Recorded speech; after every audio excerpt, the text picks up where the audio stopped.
కాళేశ్వరం నీళ్ళు వచ్చినాయి.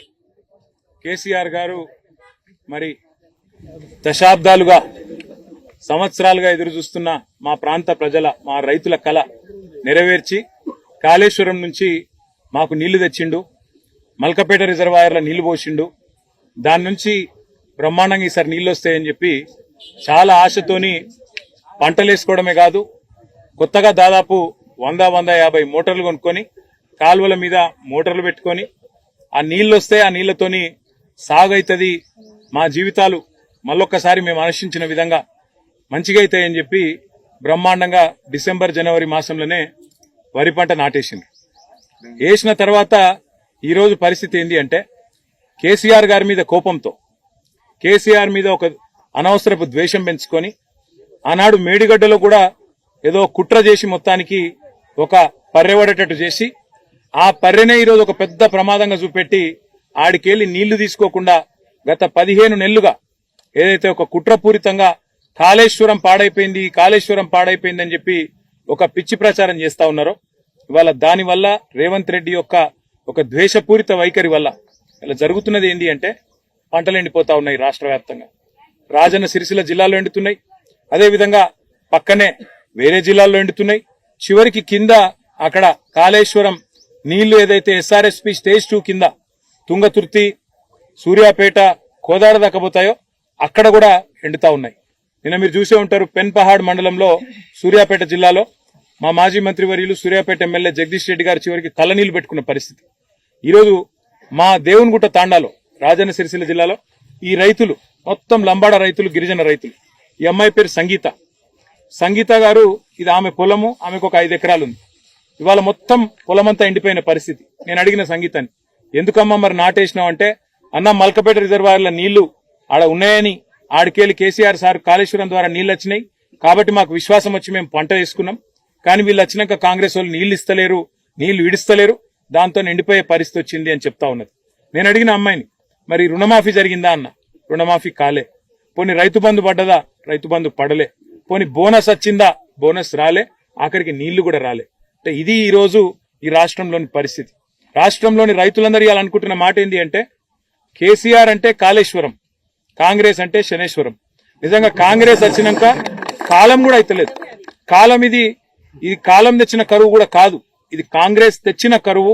రేవంత్ రెడ్డి యొక్క గుడ్డి ద్వేషం, గుడ్డి కోపం, కేసీఆర్ మీద ఉన్న గుడ్డి పగ దీనికి కారణం. ఇలా మేడిగడ్డ దగ్గర ఉన్న ఆ పర్రెను చిన్న రిపేర్ చేసి 3-4 నెలల్లో మొత్తం దాన్ని మంచిగా చేసి ఆడికెళ్లి నీళ్లు ఎర్రటి ఎండాకాలంలో కూడా ఎత్తుకొని, గతంలో ఎర్రటి ఎండల్లో కూడా ఇదే సిరిసిల్ల జిల్లాలో ఉగాది సమయంలో కూడా ఆనాడు అప్పర్ మానేరు మత్తడి దుంకించిన ఘనత కేసీఆర్ గారి నాయకత్వాన్ని మీకు యాదికుండాలి. మిడ్ మానేరు నింపినాం, అప్పర్ మానేరు నింపినాం. మానేరు అప్పర్ మానేరు నుంచి కింద కాళేశ్వరం దాకా, కింద మంతిని దాకా, ఆడికెళ్లి ఇడి దాకా ఎర్రటి ఎండల్లో కూడా అన్ని వాగులు, అన్ని చెర్లు నింపి రైతులను కాపాడుకున్న ప్రభుత్వం కేసీఆర్ ప్రభుత్వం. నేను ఇక్కడికి వచ్చేటప్పుడు ఉత్తమ్ కుమార్ రెడ్డి గారికి, అదేవిధంగా ఈఎన్సీ అనిల్ కుమార్ గారికి కూడా నేను మాట్లాడినా, వాళ్ళకి చెప్పిన 100 ఎకరాల్లో పంటలు ఎండుతున్నాయి, మేము కూడా చూస్తా ఊకోం. ఎందుకంటే రైతులు నష్టపోయి రైతులు ఆగమయ్యే పరిస్థితున్నప్పుడు మేము వదిలిపెట్టము. ఖచ్చితంగా రాబోయే 48 గంటల్లో నీళ్లు గిన ఇడిచిపెట్టకపోతే తప్పకుండా నేనే స్వయంగా పోయి మంత్రి గారి ఛాంబర్ ముంగట ధర్నా చేస్తాను. వదిలిపెట్టం ఈ ప్రభుత్వాన్ని. ఎందుకంటే కేసీఆర్ మీద కోపం ఉంటే మాతో కొట్లాడు, రాజకీయంగా తలపడు.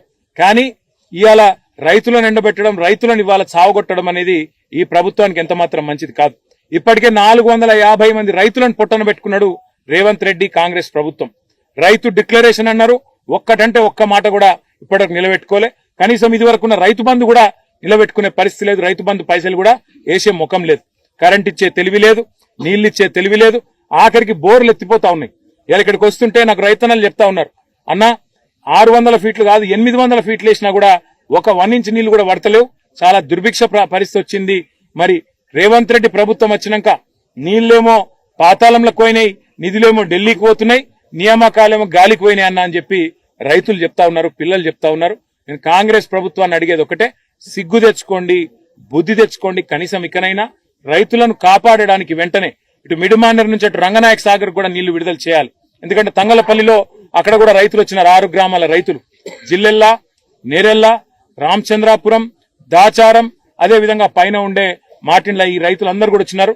వాళ్ళందరూ కూడా అడుగుతా ఉన్నారు, అన్న మాకు రంగనాయక సాగర్ నుంచి నీళ్లు విడుదల చేయాలంటే ఇక్కడికి వెళ్ళి కావాలంటున్నారు, మీరు వెంటనే మిడ్మానేర్ నుంచి నీళ్లు విడుదల చేయాలని కోరినారు. ఇలా మిడ్మానేర్లో 16 టీఎంసీల నీళ్లు ఉన్నాయి. మనం అడుగుతున్నది 1 టీఎంసీ నీళ్లు మాత్రమే మల్కపేట రిజర్వాయర్కు విడుదల చేయమని అడుగుతున్నాం. దానికి ఏమాత్రం ఇబ్బంది కూడా లేదు, ఎందుకంటే తాగునీటి అవసరాలకు కేవలం 3 టీఎంసీలు కావాలి. ఇంకా 13 టీఎంసీలు సిలాకుంది. వెంటనే విడుదల చేసి ఎండిపోతున్న పంటలను ప్రభుత్వం కాపాడాలి. కాపాడకపోతే వదిలిపెట్టం.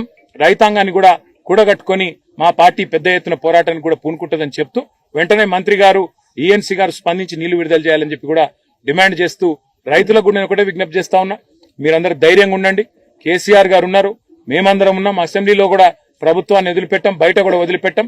మీకు నీళ్లు ఇచ్చేదాకా కూడా ఎంబడబడతాం, వదిలిపెట్టాం. మీరు ధైర్యంగా ఉండాలి, గుండె ధైర్యంతో వ్యవసాయాన్ని కొనసాగించాలని చెప్పి కూడా తెలియజేస్తూ మరి మా గిరిజన రైతులకు వాళ్ళ పొట్టలు కొట్టే విధంగా రేవంత్ రెడ్డి ప్రభుత్వం, రేవంత్ రెడ్డి ముఖ్యంగా పిచ్చి పనులు చేయవద్దని చెప్పి మళ్ళొకసారి విజ్ఞప్తి చేస్తూ మరి నీళ్లు వెంటనే విడుదల చేయాలని డిమాండ్ చేస్తూ మీ అందరికి కూడా ధన్యవాదాలు, నమస్కారాలు.